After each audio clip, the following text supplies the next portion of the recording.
Juzi tumeona bwana mtoto wa hayati John Pombe Magufuli, Jessica ameweza kufanya mahojiano na moja kati ya chombo cha habari na kuzungumza mambo mengi yaliyokuwa akiyafanya mzee.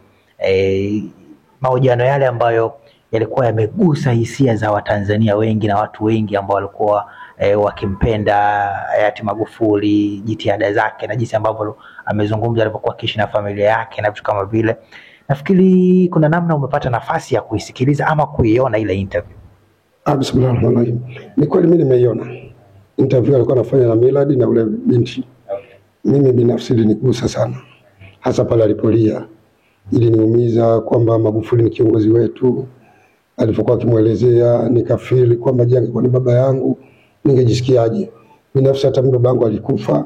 Kwa hiyo maumivu na hisi nilivyoyapata mimi, nafikiri kwa sababu Magufuli alikuwa ni kiongozi wa kitaifa.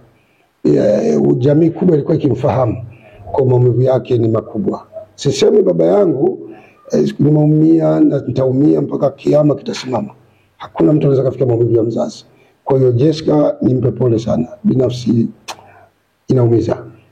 Kwa namna ambavyo alipokuwa akizungumza inaonekana kama ni alikuwa mzee ambaye alikuwa yuko karibu sana na familia yake, kama ambavyo Jessica alikuwa anasema kwamba alikuwa na utaratibu kwamba watoto wake wote kila siku lazima waende wakamsalimie saa 12 asubuhi. Ni kwamba licha ya kuwa kiongozi bora katika taifa, lakini pia anaonekana pia hata ni kiongozi bora pia katika familia yake. Katika misingi hii ambayo alikuwa akiishi hayati Rais Magufuli, katika misingi pia ya kiimani, wako viongozi mbalimbali huko nyuma au katika vitabu vya dini, kuna namna ambavyo vimetufundisha kuishi maisha kama ambavyo alikuwa akiishi yeye, kama maisha kuwa karibu na watoto. Kwanza watu wengi unajua chini walikuwa ni waongo. Mimi jana nimefurahi sana kwa kile kipindi. Watu wengi walikuwa wanasema Magufuli alikuwa ni mkali sana kwa watoto wake. Alikuwa hana mchezo kwa familia. Ukimuuliza mtu ulikaa naye Magufuli nyumbani kwake, mkali tu anaonekana. Ni maneno ya uongo kuzusha maskini. Inaonekana Magufuli alikuwa ni mtu mzuri, sio mkali, mzuri. Sheikh, kwanza hakuna mtu mkali kwa familia. Hakuna mtu mkali kwa watu bila kuwa na sababu. Magufuli hakuwa mkali. Magufuli alikuwa anapenda haki. Na dunia hii ukiwa unapenda haki kama Ibrahim Traore, unaonekana mtu mbaya, mkali kwa sababu unataka kusimamia haki. Magufuli alikuwa anapenda haki. Na pale alikuwa anasimamia haki, na Magufuli alikuwa anapenda sana watoto wake. Na hata mimi napenda maisha yale. Huwezi kuwa na pesa alafu uelewani na watoto unawachukia, watoto wanavaa madaso mayebo. Wewe ni baba mjinga. Ladha ya baba watoto kama pesa ipo waenjoy, wale vizuri, walale pazuri, ununue gari nzuri, mama avae vizuri, watoto wa relax. Wasema tunatumia mali za baba. Kwa sababu baba unatafuta ili watoto wale. Yes. Uwe ni kiongozi wa dini. Kwa namna ambavyo Magufuli alivyokuwa anaishi, labda alikuwa ana favor vitu gani, ama alikuwa anaweka usawa gani katika watu wa dini na taasisi zingine? Katika watu wa dini, ukisoma Qur'ani sura Bakara sura ya 2 aya 132, inaonesha Yakubu alivyowahusia wanaye na Ibrahimu alipowahusia wanaye. Kwa hiyo kukaa baba na watoto na kuwahusia mambo yaliyokuwa mema na kuwapenda watoto ni jambo zuri walilofanya mitume na manabii. Kwa Magufuli alikuwa yuko right kabisa, japo hakuwa Muislamu, lakini haki lazima tuiseme, alikuwa yuko vizuri. Na Jessica, katika vitu ambavyo pia alikuwa ameongea ni kwamba namna ambavyo mzee wake alikuwa yuko busy sana katika kufanya kazi. Hii inatufunza kitu gani? Yaani kwa maelezo yale inatufunza vitu gani tukiwa kama watu ambao tunaendelea kulijenga hili taifa, vijana lakini pia viongozi kama nyinyi, mashehe, maustazi, wachungaji na watu wengine, vile ambavyo unaonekana alikuwa akiwa hapati muda mwingi wa kupumzika, zaidi tu alikuwa anafanya kazi. Alisema kwamba analetiwa mpaka mafaili ambayo yanarundikwa na yote anahakikisha anayafanyia kazi. Kwanza inatujenga kuonyesha kazi ndio msingi wa maisha. Hata ukiwa shekhe, ukiwa imamu, ukiwa kiongozi wa aina yote, baba na nani, kazi ndio msingi wa maisha. Kwa hiyo Magufuli nimependa staili yake, hakucheza na kazi. Sasa hata mashekhe hapa tunajifunza wajifunze, wasome, wahubiri, tusome. Kwamba kumbe unaweza ukawa shekhe au kiongozi wa jamii au wa dini, usifikiri uongozi wako uwe wa maneno tu. Uongozi wako uwe wa vitendo. Utumikie watu. Kwa Magufuli alijitoa kutumikia watu na alitaka aache ideology nzuri na ameiacha, alhamdulillah. Kwa rais tulikuwa naye wa Tanzania, tuna haki ya kutembea vifua mbele. Kwa miaka kadhaa ambayo ametotoka, na juzi hapa ile interview ikatukumbusha tena, japokuwa anaishi katika mioyo ya Watanzania waliokuwa wengi, kwa kazi ambayo ameifanya, kwa muda ambao ameutumikia, ni mavitu gani ambayo tunaweza tukayakumbuka, ama vitu gani ambavyo tunaweza tukavikumbuka zaidi kutokana na legacy ambayo ameiacha? Vitu ninavyovikumbuka Magufuli ni kufanya mambo ambayo baadhi ya marais hawakuvifanya. Kwa kweli ameacha ideology nzuri kabisa. Mfano, kujenga bwawa la umeme la Mwalimu Nyerere, ambalo hata marais walikuwa mbele yake. Mzee Kikwete alisema wao walitaka kufanya, wakaona hii ngoma ni nzito. Kuthubutu kujenga, kuanzisha reli ya umeme, marais wengi wameshindwa, lakini amejaribu. Mama anamalizia kutuachia msikiti ule. Unajua msikiti wa Magomeni nani, Kinondoni, ule wa Bakwata. Ile ni push ya Mheshimiwa Magufuli. Alimuita ule rais, akamuuliza kati ya uwanja wa mpira wa Dodoma wa kisasa na msikiti tuanze kipi? Akamwambia anza msikiti. Rais ule alimuuliza, wewe ni Muislamu? Akasema no, I'm a Christian. Mimi ni Mkristo. Alishangaa kuona Mkristo namna hii. Kwa hiyo hivi ni vitu ambavyo vinatukumbusha alama na uwepo wa rais shujaa, mpenda kweli, aliyeibeba Tanzania mabegani mwake na akaibeba Afrika kama alivyokuwa kina Gaddafi. Yes, kwa Magufuli. Kuna neno ulizungumza kwamba jamii ilikopo watu wanazungumza, baadhi ya watu kwamba anaonekana alikuwa ni mkali na nini, kwamba alikopo inaonekana ni kama vile baba ambaye ni mkali sana kwenye familia, lakini watoto wake wenyewe jinsi ambavyo wamezungumza ni tofauti na maneno ambayo yalikuwa yakizungumzwa, ama akili za watu jinsi ambavyo walikuwa wamejiseti. Na hii labda ni kutokana na aina ya utendaji wake kazi, jinsi ambavyo alikuwa anataka vitu viende kwa wakati na nini na nini na nini na nini. Hii inaleta picha gani, kwamba ni kwa nini yalikuwa yanazungumzwa maneno kama yale kwa jamii ya watu wa nje? Kwanza Watanzania wengi na Waafrika ni watu waongo. Mtanisamehe sana Waafrika, hii dhambi tunayo sana. Waafrika huwa hatumpendi mtu na kuona mema yake akiwa hai. Waafrika wote tunaona mema ya mtu baada ya kufa. Waafrika tunaona mema mtu. Magufuli baada ya kufa ndio Waafrika wengi tukasimamisha masikio kama sungula. Alikuwa mtu mzuri. Alikuwa mtu, mbona alipokuwepo duniani mko mnaona ni mtu mbaya? Kwa hii ndio mifumo ya Afrika. Hata Uganda kuna wimbo mmoja ukitafsiri maneno yake aliwimba Chameleone, japo kwa mimi sio mtu wa music. Aliwataja marais wote wa Uganda. Akamtaja Kabaka, akamtaja Idi Amin, akamtaja Obote, akamtaja Museveni. Aliimba kwamba wanadamu ukiwa duniani waoni mema yako, baada ya kufa watu ndio wanajua mema yako. Akawa na wimbo wanadamu. Kwa hiyo ndio sifa ya Afrika. Wenzetu wazungu wanampenda mtu akiwa hai mpaka akifa. Wanakuchukia kwa dhati kwamba wewe ni muovu ukiwa hai, ili ujue maovu yako ubadilike. Na ukifa wanakulani tu. Ndio sifa ya wazungu.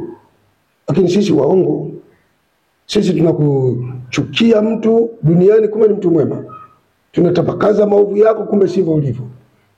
Baada ya kufa ndio tunaanza alikuwa mtu mwema. Mambo ya uongo ya unafiki haya. Ni uongo tu.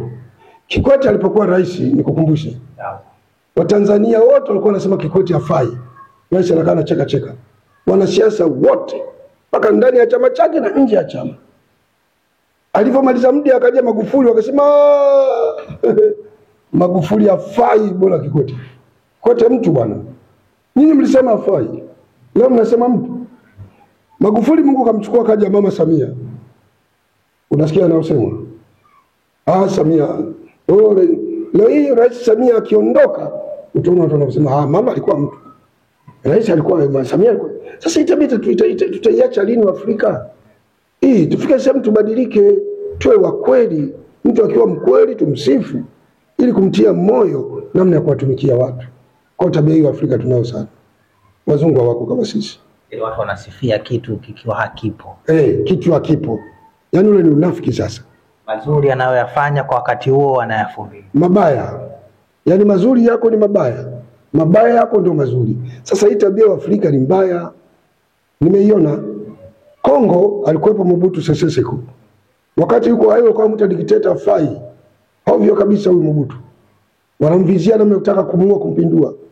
Mobutu amekufa, amekuja anaujua wema, wanasema la. Mobutu alikuwa rais bwana. Alikuwa mtu yule bwana. Alilinda Kongo. Kwa hii ndio misingi ya Waafrika: uongo, husda, roho mbaya, ulafi, ubinafsi na uchoyo. Hiyo ndio asili ya ndio asili ya Waafrika tuliochagua. Na hii dhambi itatutafuna mpaka kiyama kama tubadilike Waafrika. Hii dhambi itatuumiza kweli shekhi. Tubadilike tu Afrika. Sawa, nimeona kuna mafuta haya hapo. Ni mafuta ya nini haya? Haya ni mafuta ya mti mtukufu mzeituni. Yanaitwa mafuta ya nuru, kiboko cha wachawi na mashetani. Mafuta haya watu wengi tunaposema mafuta wanafikiri ni mafuta kama yanauzwa madukani, yanaitwa olive oil. No olive oil. Olive oil ni kwa ajili ya watu wenye pressure na sukari na watu wenye cholesterol wanakula. Hii ni dawa kwa watu wenye mashetani, wenye mikosi, wenye manuksi. Ndio maana ikaitwa mafuta ya nuru. Ukipaka mwili wako unakuwa na nuru juu ya nuru. Na ametajwa na Mungu ndani ya Qur'an katika surati Nuru, sura 24 ya 35. Watu wenye tatizo la uchawi, watu wanasumbuliwa na maradhi ya kichawi ya aina yote, aina yoyote. Mfano shekhe, kuna dada mmoja kanipigia simu, yuko Paris, Ufaransa. Ananiambia kama nilivyosema mijuzi hapa kwamba kuna watu walikuwa na mashetani au wamelogwa, akifanya kazi apati hela, akitafuta kazi yapati, akipata pesa haikai. Wengine walikuwa na maradhi yasiyotibika, mara kifua, mara kiuno, mara kichwa, mara macho yao ni mbali.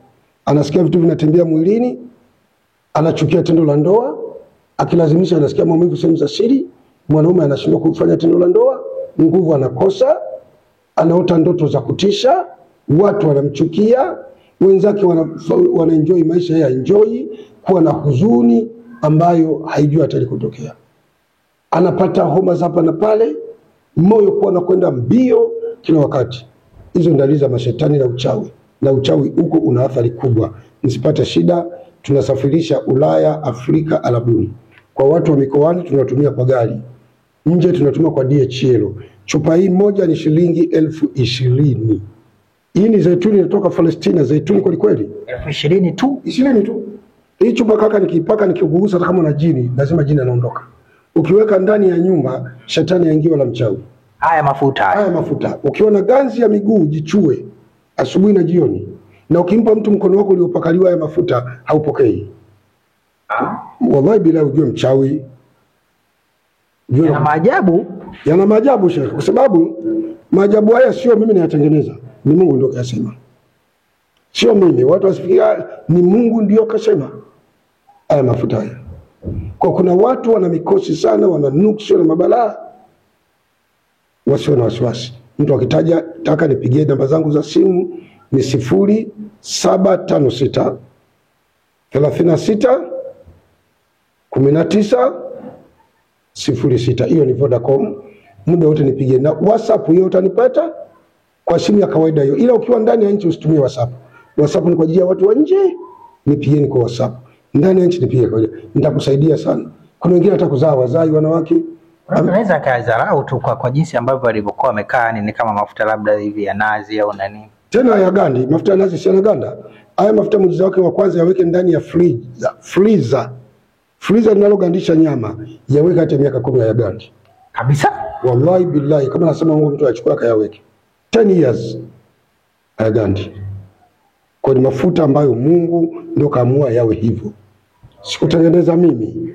Ni mti mtukufu wa mzeituni unaotoka Palestina, ambao Mungu amesema wala sharqia wala gharibia, hauko mashariki wala huko magharibi.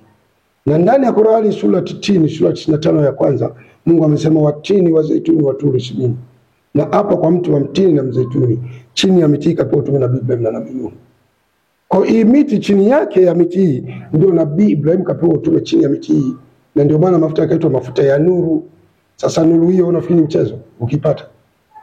Sababu kuna watu wana kimavi, kuna wanawake wana kimavi, kazi yao mbaki kuuza miili tu. Hawaolewi. Hata wajipalague, wajipambe vipi, wapake mkorogo, watingishe makalio, wapile, hawaolewi. Wewe una kimavi, una jini mahaba, una jini subiani, una umu subiani, una makata, nani atakaye kuoa? Nuksi mtindo mzima. Watu wamechukua jina lako, wakachukua kinyeshi, wakaenda kufunika kaburini, nani atakaye kuoa? Tena wamefunika kwa manuizi. Kama maiti anaamka na huyu mtu amke. Mtolewa wapi? Wallahi kitu ambacho hakiwezekani maiti. Huolewi brother. Au kijana wa kiume huowi. Utaishi kwa matumaini tu, wenzako wana advance, wanavaa majinsi mazuri, t-shirt, wewe umebaki na jinsi moja tu na vilaka. Mungu yuko kweli. Ndio maisha yanakwenda hivyo. Kwa hiyo vijana wenye nuksi, msifikiri mikosi hiyo mmejipa, mmepewa. Mungu akuleta mikosi hata siku moja. Kwa wanakaribishwa. Ofisi ziko wapi kwa anataka kufika? Ofisi zetu unazipata Magomeni. Ukifika Magomeni Kagera, sijui ni Kagera ukifika pale Kagera kwenye sheli ya Oilcom, njia panda ya kwenda Tandale. Ukifika pale nipigie simu. Namba yangu ya simu ni 0756 36 19 06. Ukifika hapo nipigie, nitakuja kukuchukua.